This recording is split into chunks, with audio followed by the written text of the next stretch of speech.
দেখো বন্ধুরা, পুজো তো প্রায় চলেই এলো, তো আমাদের এখানেও প্যান্ডেল শুরু হয়ে গেছে। আর আমি গেছিলাম মঙ্গলবারে, প্যান্ডেলে হাট বসে, তো ওখান থেকে নর্মালি কিছু ডেলি ইউজের শাড়ি কিনেছিলাম। আমিও কিনেছিলাম আর মাও কিনেছিল। আর এই শাড়িগুলো এত ভালো হয়েছিল। দেখো, হাটের জিনিস তো সবসময় খারাপ বলা চলে না, কিন্তু একটু দেখে বুঝে নিতে হয়। আর মা সেদিনকে এই হেলমেটটাও কিনেছিল। আর আমি একটা জুতো কিনেছিলাম, সেই জুতোটা হিল জুতো, আমার খুব ভালো লাগে। আর জুতোটা কেমন হয়েছে তোমরা অবশ্যই আমাকে কমেন্ট করে জানাবে। আর দেখো, একটা ব্যাগ দেখতে পাচ্ছ, এই ব্যাগটা আমাকে গিফট করেছে আমার খুব কাছের একজন মানুষ।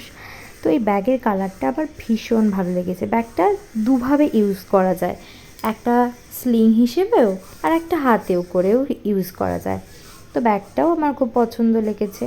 তো এই ব্লগটা যদি তোমাদের ভালো লাগে তাহলে প্লিজ একটা সাবস্ক্রাইব করে দিও। দেখা হবে নেক্সট ব্লগে।